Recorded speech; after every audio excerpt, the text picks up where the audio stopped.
they on? No, not, you don't have to.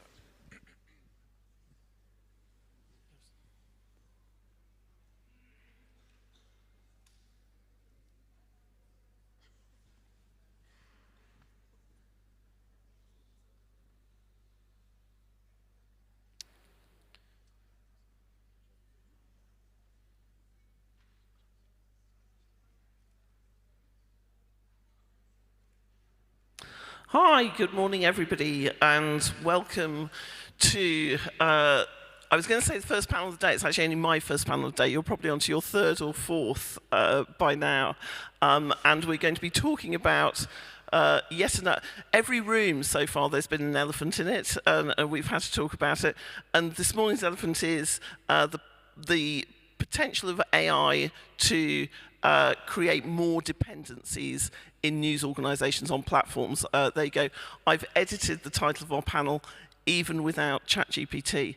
I'm going to get the panel, Charlie, Nick, Uli, Felix, just to briefly introduce themselves and also tell you what their work currently is that involves AI. So I'm going to start to my right, my colleague, Charlie Beckett. Great, thanks very much, Emily, and great to see so many people here. My name's Charlie Beckett.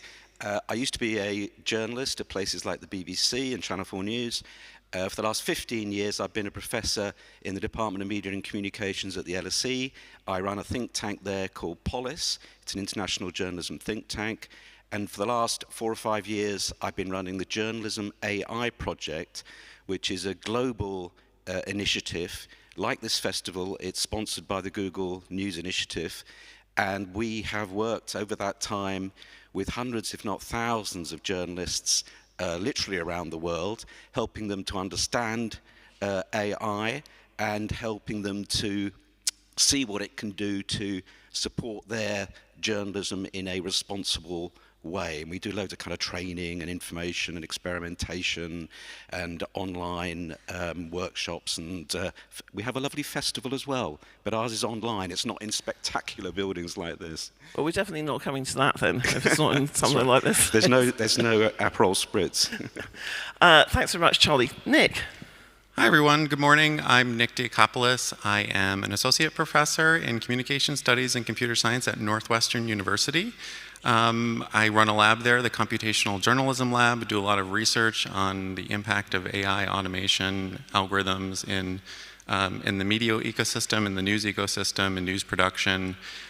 This year I'm actually on sabbatical, spending some time in Europe, up in Amsterdam, visiting the University of Amsterdam, working with folks there in the AI Media Democracy Lab, and just recently started an initiative called Generative AI Newsroom, where I'm sort of working with folks in the community to explore and experiment with how generative AI can actually be useful for news production. And where do we draw the lines between capabilities, limitations, what are the ethical implications, what are the intersections with legal issues like copyright and plagiarism. Check it out, and if you are also experimenting with generative AI, shoot me a note. I'd love the resource there to become more of a community resource where we're sort of working together to figure out the technology. Thanks. Uli. Hi everyone, good morning. My name is Uli Koppen. I'm part of German public broadcasting, Bayerischer Rundfunk, which is the southern section of German public broadcasting. I co-run 3 teams around investigative data journalism and AI. It's BR Data, our data team, and the AI and Automation Lab. And what we're doing is we're using automation and AI for investigative data journalism and also for the product side. So we're somehow looking on the dark side of tech with investigations. And we're also trying to find out how we can use this technology for the good for journalism. So I'm very looking forward to the discussion. Felix. Hello, I'm Felix Simon. I'm a communications scholar at the Oxford Internet Institute, where my work in the last, I think, 4 years has been looking at how news organizations in the US, UK, and Germany use AI, both in production distribution, and what that ultimately means for them as news organizations, for journalism, and by extension, for the public sphere. And a part of my work within this has been to look at the role of tech companies and platform companies in particular, because they're sort of leading figures in developing and distributing AI to the news and therefore play quite an important role. And that's why I'm so pleased to be co-organizing this panel with Emily and to discuss this with all my lovely, like my kind of AI peer group in many ways. I mean, I've known all of you for quite a long time, so it's such a pleasure to be with you in this beautiful old church. Yes, we were just discussing whether or not this was going to be an adversarial panel, and we're a bit worried that we're all going to end up agreeing with each other. And just very briefly, I'm Emily Bell from the Town Centre for Digital Journalism, Columbia Journalism School, New York City. We do research, etc., but we also teach, and we already have ChatGPT and various NLP models being used in our classrooms. Our data program has been using it really sort of for the last you talked to our data students at the beginning of the course in September, and they were all using R and Python, and you talk to them now and they say, I don't know how we ever did this without ChatGPT. Then in my classroom I teach information warfare reporting. My students have all been doing fail tests and saying, this is terrible, we need it to be strictly regulated, and I can't believe that this is running free. So there's a sort of an interesting tension there already. Felix, I'm just going to go back to you to start on this, because you actually said, I take this specific interest in platforms and how they intersect with the news and what AI is at the moment. So I'm just going to ask everybody ask you to start, Felix, on give us a sort of a quick overview at the moment of what is the role of AI in general, do you think, and what is it in the news? I apologise to people who feel they've been to 15 different AI sessions already, but also there's a new Reader's Start Here element to this. So if you just want to give us a brief overview. So basically, the quick take on what does AI do to news organizations? Or what's the role of it? How are we envisaging the role of it at the moment? Because I think there's an interesting thing that Nick just said about working with communities, etc. So I think that everybody has a slightly different conception of how it's being used right now, or how it should be used right now. Yeah, I mean, I always like sort of setting the ground stage first. I think in many ways it's a technological development that we've seen coming over the last maybe 10 years, depending on where you want to draw the line. And it's not one thing. I think that's the most important thing to remember about AI. It's not one thing. It's sort of a set of technologies, a set of structures, and ultimately that's being used by news organizations as a sort of set of tools in various contexts. That could be in the production of news, so recent examples are quite illustrative, generative AI helping in writing content, for instance, but it also comes into play at the distribution side. So take something like a paywall. New York Times is a good example. The entire paywall is dynamic, so it basically detects you as a reader coming to them and then tries to get you to the point where you will actually subscribe and pay for them. And that's done through a machine learning approach where they take the data they have about you and then sort of fine-tune their model and the number of articles you will get for free. And then at some point, the system will say, well, actually, now you have to pay. So that's basically, it sort of comes in at various stages of this entire, what we call in research, the gatekeeping process. So the entire stage from a piece of information traveling through news organizations to the point where it becomes news on your phone or your device. Charlie, you look at, as you say, globally, at how news organizations are currently implementing it. Felix talks about efficiencies and being able to assess things better in every stage of the. Are there any other? Is there something missing from that? Are there any other organisations, or what are the specifics you've seen of how organisations implement at the moment, and what's the sort of major use case for it? Would you say? Well, as Felix says, it's incredibly diverse. I mean, Uli talked about, in a way, one of the most exciting bits of it, which is investigative journalism, and I think there's sort of broadly the kind, thinking of it from a newsroom-centered perspective, it does various things like it'll do the kind of boring, repetitive labor that you probably don't want to do as a journalist, kind of routine data like weather and sports results, or perhaps, routine reformatting of some of your content. And you probably, your time is better spent doing something else. But then, yes, it does that more exciting things that actually humans couldn't do. Humans could not go through hundreds of thousands of digital documents that have been leaked to you to assess, where the story is, where the scandal is. or a big data set, for example, of health records or court records, or perhaps satellite imagery of deforestation in the Amazon. That's the more sort of creative one. And I think obviously with generative AI, on the one hand, people are kind of thinking, oh my God, how do we control this? On the other hand, I know that journalists are using it already, for example, in video editing. It can really speed up the time it takes to do quite complicated editing, but generally always with the human in the loop. They're using it literally as a tool rather than as a system. But the potential there for more imaginative uses, ways of expanding your coverage, expanding your reach, expanding the diversity of your content, and optimizing the way that you connect to the audience. I think that's one bit. I mean, Felix mentioned the paywall idea, but one of the biggest challenges facing journalism at the moment, and there are so many, but I think one of them is simply that our users, if you like, or the public, feel overwhelmed by the amount of news and information and sources there are, and the more we can do to help people connect to the information that's relevant, useful and interesting for them personally, I think is super, super important. So yeah, it's just incredibly diverse. I will also say very quickly, it's just incredibly diverse. We work with, you know, tiny newsrooms doing very specialist niche stuff in the global south. We also work with huge newsrooms like Bloomberg, Wall Street Journal, etc., who are doing things on massive scale. Exactly. As Felix says, this is not entirely new. Well, hold that thought on production of content, because I think we're definitely going to come back to that. Uli, do you want to just talk about, again, sort of that very specific sort of what I thought you said something very interesting about there is the dark side of AI as well. So one thing we don't talk about is how we talk about how we're using these tools. Also, you know, kind of how should it affect journalists in the newsroom in terms of how they view it almost as a story, as a societal story as well?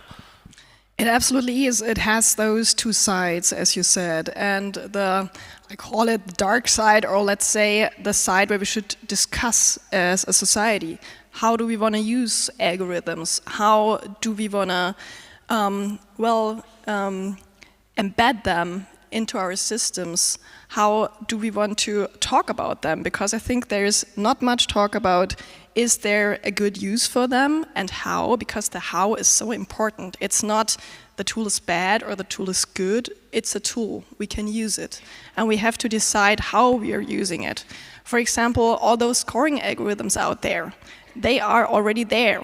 We are scored on an economic basis, for example.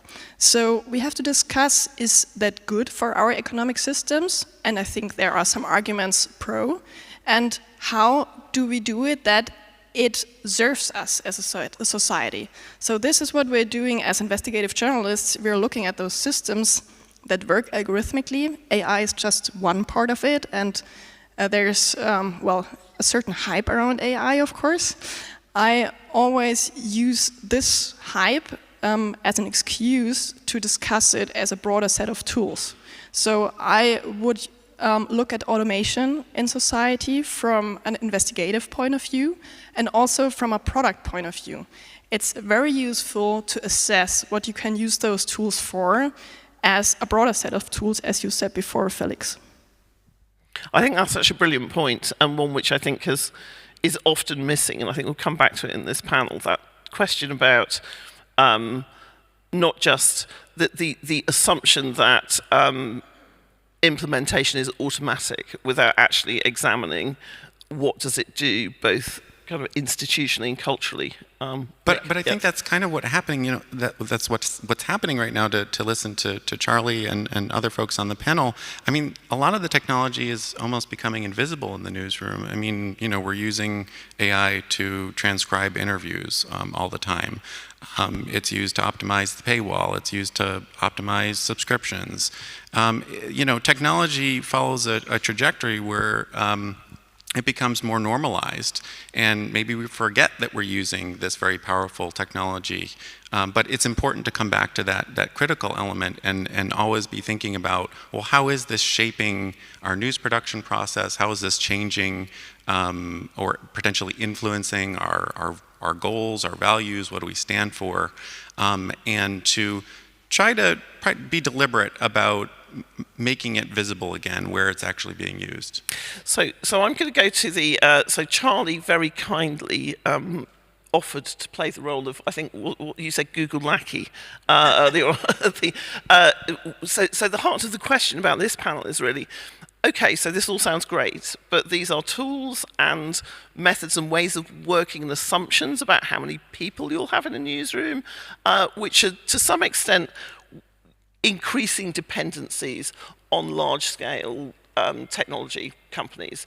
And I think it's sort of interesting that the major project in this field has been funded for 5 years by Google, and credit that they have somebody brilliant like Charlie leading it. But isn't this just another talk about that dependency, defend that dependency, if you like?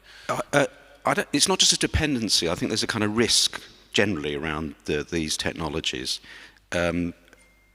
So I would categorize the risks in 3 ways, and people like Nick and Felix can give you better detail on this and where it's going. But there's the big risk around, AI in general. It doesn't matter whether you work in medicine or media, which is this is a set of technologies that have biases, that are generated by big companies that are not necessarily accountable.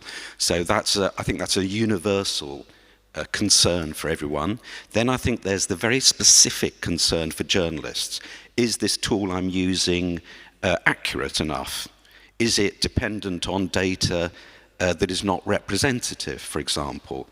And then I think there is the industry risk, if you like, which is partly around a dependency, but actually it's also around what kind of dependency do you mean? Do you mean financial, or do you mean that you're buying into a set of technologies, for example, that you don't really understand? You know, and you don't know where they're going to develop. So right now, with this extraordinary momentum around generative AI, we are kind of hanging on to the coattails of a bunch of people who are experimenting live, and they're kind of using us as part of the experiment. And we're very much aware that part of this is driven by competition between giants like Google and Microsoft. It's not necessarily driven by, how can you put it, the correct research imperatives, if you like. All I would say, though, and this is the tech bro bit, is, okay, I think that's all manageable. And when I talk to news organizations, especially around the world in the global south and so on, this is not that the idea of dependency on technology is not their problem. Their problem is plummeting revenue, trying to get audiences, dealing with political interference, all those kind of issues. And they actually have the opposite problem, which is, please, can you just help us to understand and access some of this technology so we do not fall behind? Because they are aware that if we don't strengthen the news organizations around the world, partly using the technology, then other people are going to start providing information and control the information sphere. Then we come back to tech companies. But we've just seen, though, that tech companies have pretty much zero commitment to news. And I think that's a good thing in the sense that the original question of the title was, will the tech companies have control over the news? No, they won't, because they're not really bothered about the news, except, of course, when it affects them. They don't want to control the news in the way that Rupert Murdoch wants to control the news, or that, Rishi Sunak wants to control the news. The tech companies they want to have an influence over the news industry, but even that, we are a tiny industry. They're much more interested in medicine becoming dependent upon those companies. They're much more interested in education becoming dependent on these companies. We are peanuts to them. I don't quite buy we don't really matter, so it's actually better that we don't really matter. I could see Felix sort of bristling and well, you asked for the tech bro approach. Exactly. So this is good. You know. We're only 18 minutes in. We're already adversarial.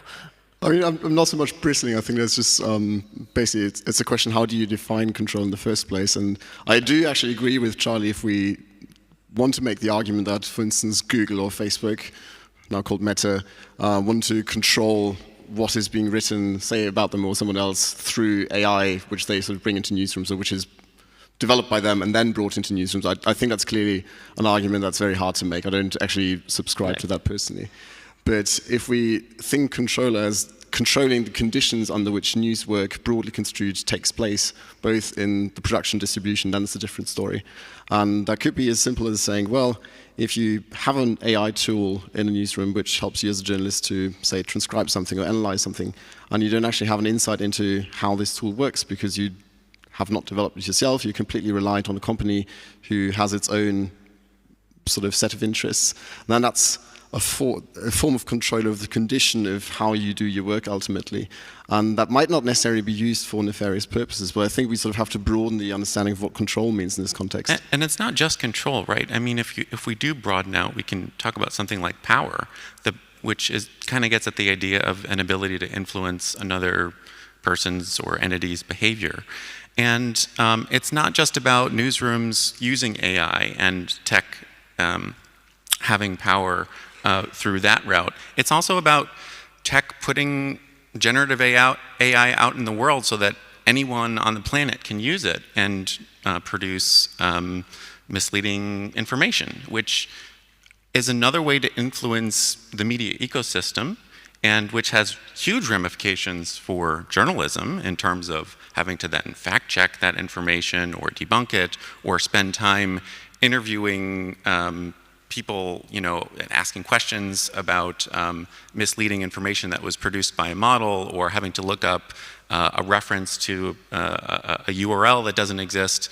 It's kind of an attention tax for journalists to have to spend their time dealing with this. And that's another aspect of how tech power works its way through the broader ecosystem and has implications for journalists.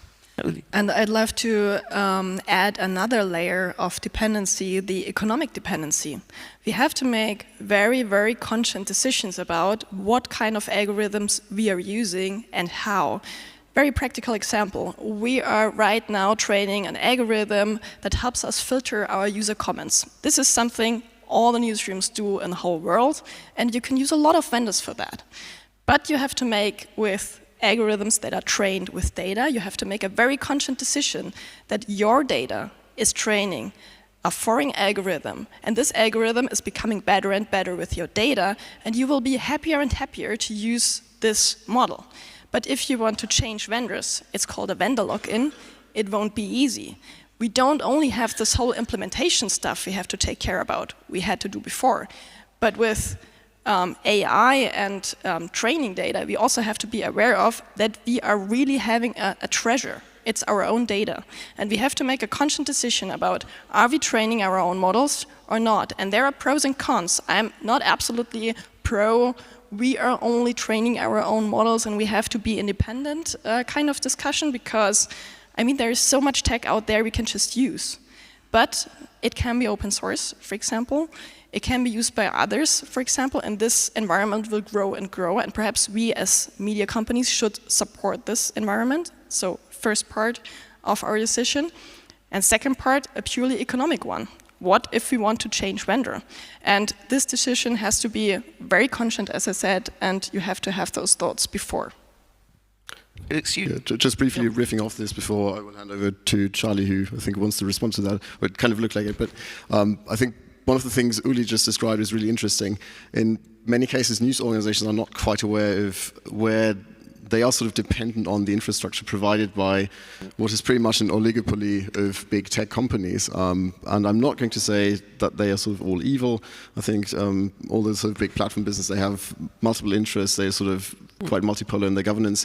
But increasingly, because they are the leaders in developing and distributing and deploying AI, their tech comes in at all these like tiny little points within organizations. And it's quite hard actually for you as an organization yourself to get an overview of where this is happening. But structurally, if you take that all together, that potentially has sort of an accumulative effect, and I think that's one quite important thing. Basically becoming aware of this being a thing in the first place. And I guess this is a very great moment to lobby for infrastructure. You know, this thing journalists don't think is very sexy. So if you're talking to your CEOs and if you want to lobby for APIs, for metadata, for systems that are kind of legacy, no one wants to touch that because it's so difficult to do. It's legacy systems, but we have to do those long-term decisions. We have to think about it now, and we have to make conscious decisions about that. And the hype around AI is, as I said, a very good moment to lobby for that now. I think that's a great point, and to me it feels as though I unfortunately am old enough to have lived through an entire cycle as it related to, for instance, the implementation of social media and platform and other platform technologies in the newsroom. And one can see exactly the same arguments being repeated, like these open source tools are going to democratize this use, they're going to democratize the field. And you think, well, we heard that in 2005, exactly the opposite happened. Let us put your newsroom in the hands of our platform technologies, and everything will be we can help you make more money. I mean, BuzzFeed was the absolute sort of leading edge of that and shut its news operation yesterday saying you can't, Ben Smith, who was at the time, said you cannot make money actually on this model. And with AIs, I think it's slightly different because it's a tool in the middle of the newsroom, but that understanding of what it will do to your organization. I mean, Nick, you're a computer scientist and you've worked for, decade plus with newsrooms. To at least point about what are the things that news organizations should be lobbying for in terms of tech companies. I mean, again, I'm not sure that our tech bro here, Charlie, he's already said we are just, being swatted with the fly being swatted off the rump of the elephant, really. But yeah. What's that? What should we be doing? Yeah, I mean, I think one way to approach this is to think about the values that get incorporated into the AI that is running the media system. So in Silicon Valley, there's a buzzword called value alignment, and it's all about how do you get the AI system to align to human values. I tend to think of the editorial mission of news organizations as a very value-rich kind of thing to think about, and that journalists, if they really want a piece of the future media ecosystem, need to think seriously about how to design those values into AI systems. That can take many different forms. It could take the form of training your own models, using your own data, and defining things in terms of what's the news values that are most important to your newsroom. It could take the form of, taking something open source off the shelf and fine-tuning it or adapting it to your values. But it does demand that you engage the technology very deliberately and be aware of how you're incorporating those values into the technology, such that it's consistent with how you see the technology supporting your mission. I mean, that sounds great, and I have a long association with The Guardian, and I can see someone like The Guardian saying, well, we have to do that, and we also have a trust. I can see public service broadcasters also being able to do that.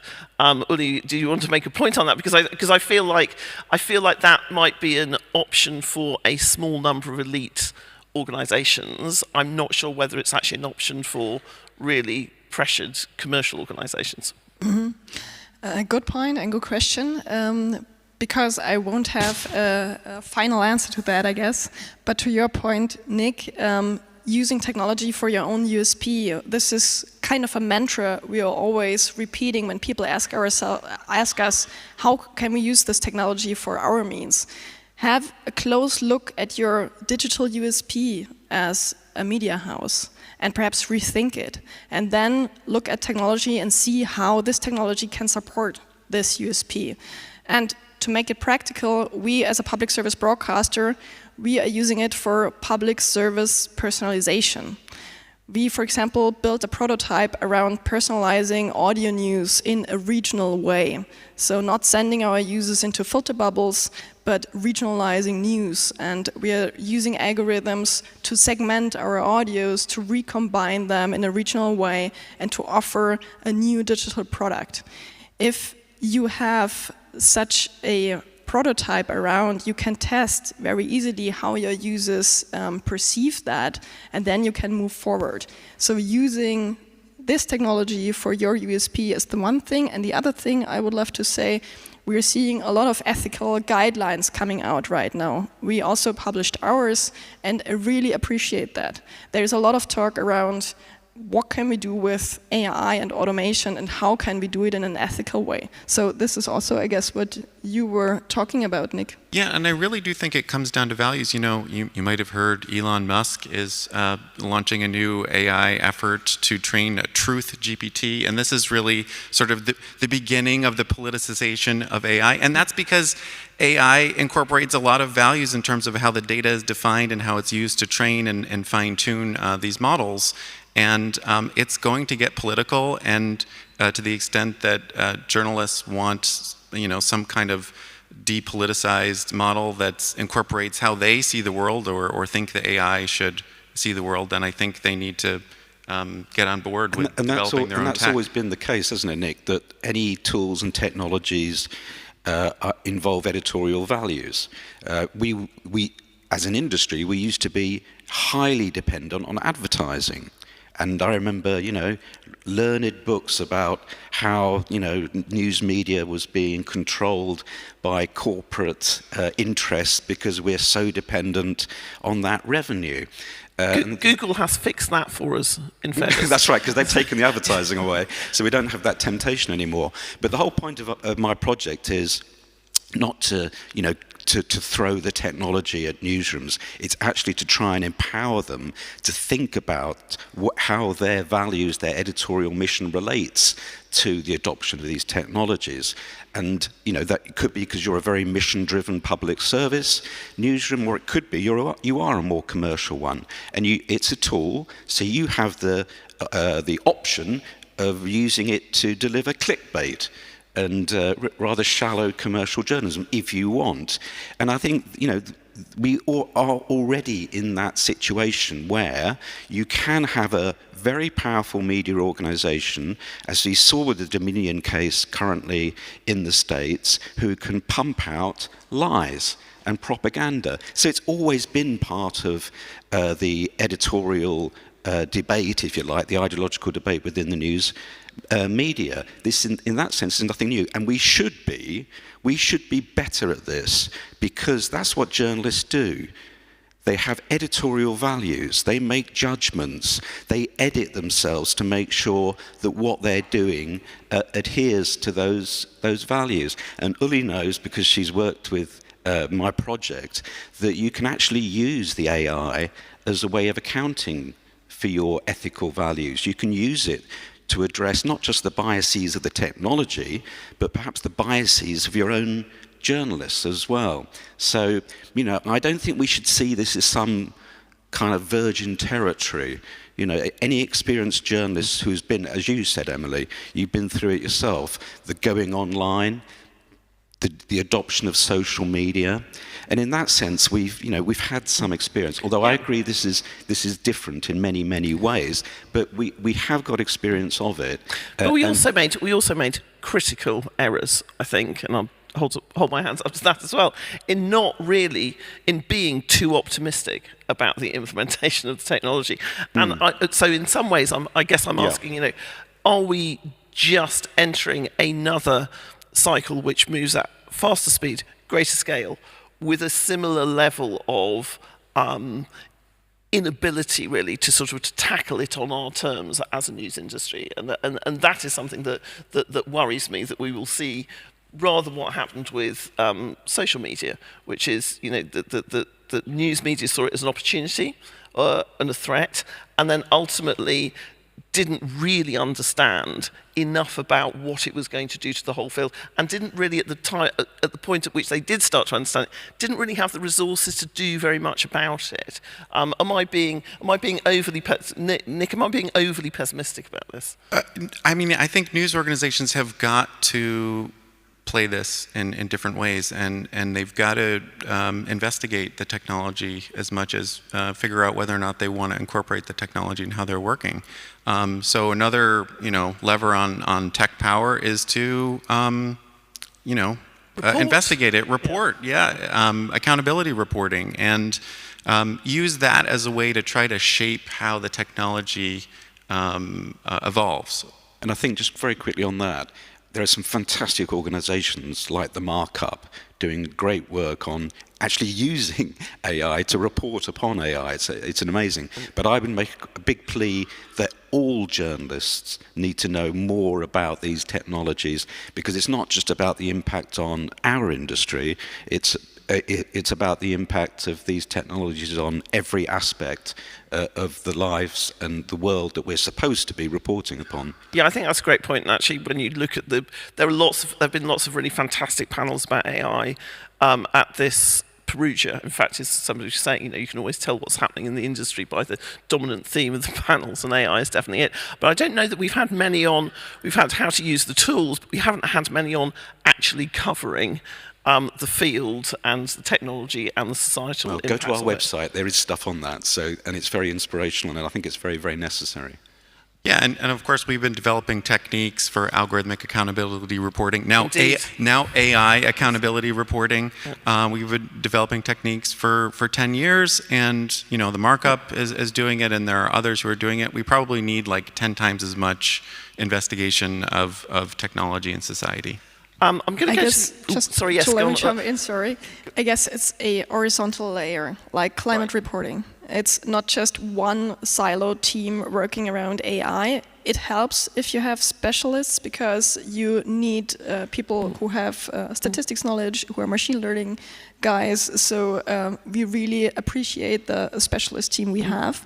But we're also working on integrating that into economy, into also sports. I mean, more or less every beat we're having. Yes, I was going to say there really isn't a beat. I mean, even if you start to think about, well, maybe culture, but actually, culture is going to be one of the most affected fields, it seems to me, by sort of synthesis, etc. Everywhere.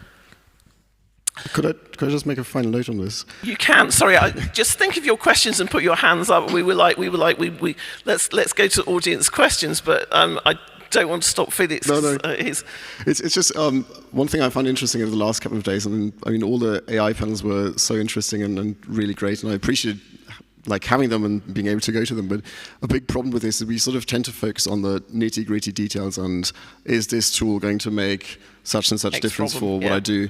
And it's quite easy to sort of lose the bigger picture among these things, and that has in some ways happened to us with social media in the past, where we sort of got enamored by all the capabilities of the technology and what it could do for the news. We kind of just ignored or neglected to look at the broader structural long-term implications, and that's sort of one of my worries when it comes to the adoption of technology. I think it's great that newsrooms are experimenting. In some ways, it's inevitable. The technology is there. You can't put it back in the box. But especially when it comes to the control that platform companies have, and the technology section broadly construed over the technology itself, over the development and where it goes, I think that's something we shouldn't forget as this technology sort of slowly seeps into news work. Right. And I think also we're up here talking about sort of almost like elite use cases, and then actually what's happening is there is a vast volume of completely sort of mundane, replicated content, which is just good, which is vast and can be now replicated at sort of zero extra cost. And I do wonder both whether actually the platform companies that are involved in this have even thought about the implications of infinite content, particularly where the most of it is either unhelpful, mundane, etc. It's sort of, that's something which I think is really problematic, which is I would love it to all be data investigations and smart implementation, but we've already seen that it's about doing mortgage rate reports from every single website that wants to kind of optimize that and sort of get clicks back. So I'm not sure kind of where we get that quality imperative to rise in the overall ecosystem. Particularly if we don't have the buy-in of platforms on that. So if they're agnostic, if they are content agnostic, I think there's a great danger in that as well. Questions? Anyone have a question? Yes. So that's good. If we start here, and then we have two more in the middle. So just here. Yeah. Hello. I'm here. Oh, sorry. I'm here.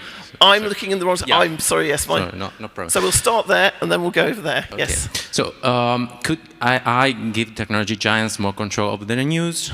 Technology giants have the potential to gain more control over the news with increasing use of algorithm in news creation and distribution. The algorithm could be programmed to prioritize certain stories or viewpoints, which could influence the public opinion and shape the news narrative. Additionally, tech companies could use their dominance in advertising and use data to promote or suppress certain news sources or types of content and so on. This is not ChatGPT. Right. This is Pizza GPT.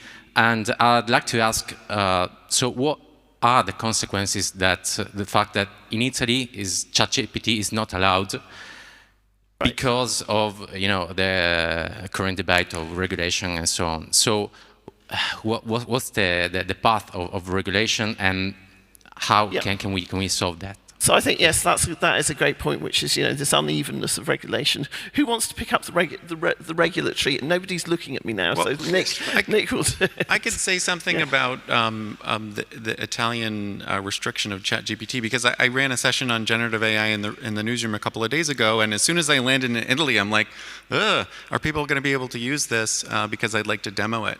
And it's actually a pretty soft restriction, right? So, if you go to ChatGPT, it gives you a message that says you can't access it. But you can actually go to the playground, the OpenAI playground, and use all of the ChatGPT models. Or you can access it through other services which kind of use the API for ChatGPT. So it's not really blocked. I mean, it seems like it's an initiative to try to get tech companies to the table to discuss their data privacy and protection standards, and I think that's a good thing. I'm glad Italy stepped out and did that, because it started a conversation. It started a conversation amongst other folks in Europe who also have GDPR and data protection standards, unlike the US. And so that's an opening to start that conversation, and I don't know where it's going to land, but we've started it at least. Because we have a lot of questions, I'm going to move swiftly to the centre of the room. Hi, Robert Mackenzie. I used to run innovation for BBC News, and now a lecturer and consultant. I'm just wondering if you think it's more of a challenge or an opportunity that the news industry is such a tiny part of the technology company's business. Is that something we can take advantage of, or is that a threat to us? So this is something where, Charlie, you've basically said this is a good thing, that we are only a blip on the radar. What is the view, Uli, what do you think about the insignificance of news in the overall economic information environment? All in all, it's bad, of course. It's bad, of course. Yeah, there we go. Because look at contracts we have to do with vendors, also with OpenAI. So they are not really interested in getting us on board very fast. They're not really interested in asking our opinion.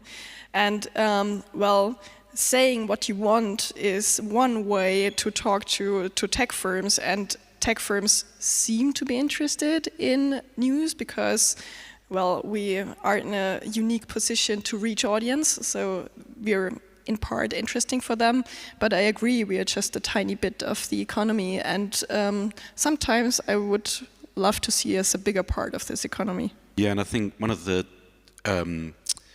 values, and obviously I'm justifying my particular project, but one of the values of individual news organizations like yours being thoughtful about it, and projects like mine where I'm funded by Google, I don't particularly work with them, but it does give us a chance to put the news voice to them, to show them, in a non-hostile way, we're saying, okay, that we like the potential of this stuff. Thank you very much, as it were. We don't actually expect you to do it all for us, but can you at least let us be part of a conversation around it? You know, and I think that is so hard to do anyway, because, as I said, if you talk, and I hope this is not sort of speaking out of school, but you know, when I talk to Google, I have to beg to get their attention sometimes. You know, I'd love to talk to their engineers more. You know, and but isn't this just totally symptomatic of what's broken with the relationship? So there you are, running a project about AI in newsrooms funded by Google, and it's difficult even for you to get to the right people to talk about it. I mean, that just seems like sure, but I'm a realist. I know that the alternative would be, if my project wasn't funded, there wouldn't even be that space. No, well, we don't take funding from any of the platforms. No, but you work for one of the richest universities in the world, so that's nice. You know, okay. You've got that luxury that you can have. As opposed to the impoverished LSE. The point is, if you won't engage with Google on their terms, they don't engage with you. And I think it doesn't matter, you know, how much money you have. That is the truth of the matter. So you do have this problem that we're always engaging on their terms rather than necessarily on our terms. I'm trying to think of a company that engages with journalism on our terms. Well, you know, like the big pharma. You know, I'm thinking of politicians. Big pharma are not running newsrooms. No, but they're very important in the world. Anyway, I'm just saying, what's the dream of a company that says, no, actually, I fully embrace critical, independent journalism? Well, let's be realistic. There's nobody that does that apart from journalists. But if you're making yourself part of the infrastructure of the industry and then saying fundamentally we're doing this as a lobbying exercise, that doesn't seem very healthy to me. Anyway, next question. Sorry, it has become very adversarial. There are two hands up, in the middle, if we get the microphone over there. Hi, I'm Giulia from the University of Milan, and I want to ask you, if we train algorithm with data and we lead with disaggregated data, the AI will be a discriminator? Will increase social discrimination. Like, for example, we don't have data disaggregated by gender. Right. And if you think that it will increase discrimination, how can we deal with this? Mm-hmm. That's a great question. There's a wonderful paper about stochastic parrots written by 4 women, incidentally, and I've seen 2 men already use stochastic parrots without any reference to the actual sort of researchers who said this is actually going to cause kind of greater problems with bias. Nick, a lot of your work is focused on this. Yeah, I mean, you know, we've got to be thinking about the potential for representational harm when using these models to generate content that's then published. I think there's a couple of avenues to think about here. One is investigating the models that are out there to kind of put some numbers down and say, well, just how big is the bias and where is the bias exactly? And there are researchers who are working on that, and I'd love to see more news organizations digging into that as well. Another avenue is to, you know, again, be aware of the potential for bias, and if you're using these models, think about how to prompt the models in different ways and or correct representational harms before publication. So, you know, human in the loop, you've got to be aware that this is an issue that can happen, and then think about your role as an editor in correcting for that and being aware of your role in that system. I think that's a good point.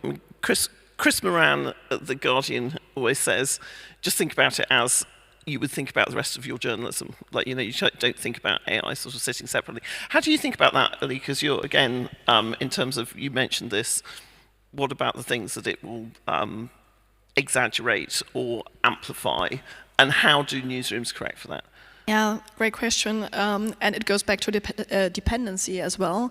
We just did an investigation on image recognition algorithms. This is something that runs the internet, and it really influences what you see on the internet and what you don't see. And we reverse engineered several APIs from the big tech giants and wanted to see if pictures showing women are treated the same than pictures showing men. And we only looked at one score. We called it sexiness score. In reality, it's called raciness score, but no one knows what raciness is, so sexiness. And women always got a higher score than men. Just me sitting here would be scored higher than you sitting here. Sorry, Nick.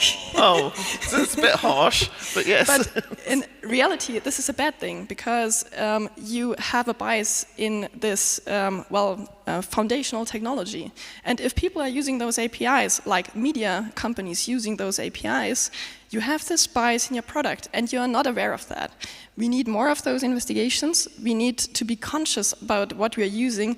And this is said so easily because who has the resources to investigate every API they're using? The answer is no one. So we have to have those investigations and we have to be mindful of what we are using and I guess read those investigations as well, just to make a little ad for our work. We have time for one more. One more. There we go. Hi, my name is Laurens Vreekamp. I'm from the Netherlands, and first of all, I would like to thank you for all of you for doing the pioneering work in AI and journalism over these last few years. I have a question because we're talking about big technology, and it's a what-if question. So if we move away from big tech into big AI, how should we engage with companies we don't know? Should we choose the devil we know, the big tech companies, or can we dictate the engagement? Thank you for great concluding questions. I'm going to throw that to Felix first. Oh God, yeah, thanks for the question.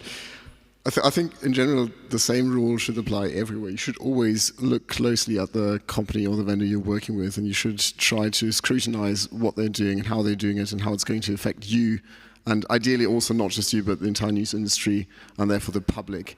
And that shouldn't matter if you're dealing with Google, Microsoft or AWS or if it's a smaller vendor. So I think in general, always be skeptical, always be careful. That's sort of my quick take on this. Yeah, what about you, Charlie? Are you ditching Google for some smaller companies? Yeah, well, if they pay more, yeah. I think one of the interesting, I was speaking to a very senior executive in a very powerful commercial news organization based in New York, and it was intriguing. They were saying, picking up on the point about, Musk is now deciding to get in on this, They were saying the one good thing about generative AI is that at the moment it seems to be introducing some more competition, that it isn't just Google, say, that you can deal with. And there is this kind of instability now in the marketplace again. And it may be that even little old news media may be able to take advantage of that. I don't want to exaggerate this, I don't want to be too optimistic, but that change in the big tech landscape may offer some alternatives, and as you say, they may be worse alternatives. So Felix is quite right. Caution should prevail. Yeah. But it is quite interesting. But could I briefly step in on this? I think the idea of more competition, I think it's certainly true to some extent. But then if you look at OpenAI and all these sort of smaller vendors, they're still dependent in many ways on these bigger companies because they need cloud access, they need the computing infrastructure, they need the data. So nominally, yes, it looks like there is more competition, but every competition economist would look at this and say, well, actually, if we sort of look under the hood, is that true competition? Or is it still just a new set of actors who are just as dependent in other ways? Yeah, most of those smaller organizations are probably just hoping to get bought by Google or Microsoft or one of the other big ones. Right. Okay, well, that's a very downbeat note on which to end, but that was actually, thank you so much to the panel. What a fantastic discussion. Thank you very much indeed for great questions. I've been absolutely cut off. I'd love to take another question, but I can't, unfortunately. Thank you very much indeed, and enjoy the rest of your day inside venues when it's beautifully sunny outside. Thanks very much, guys. Thank you.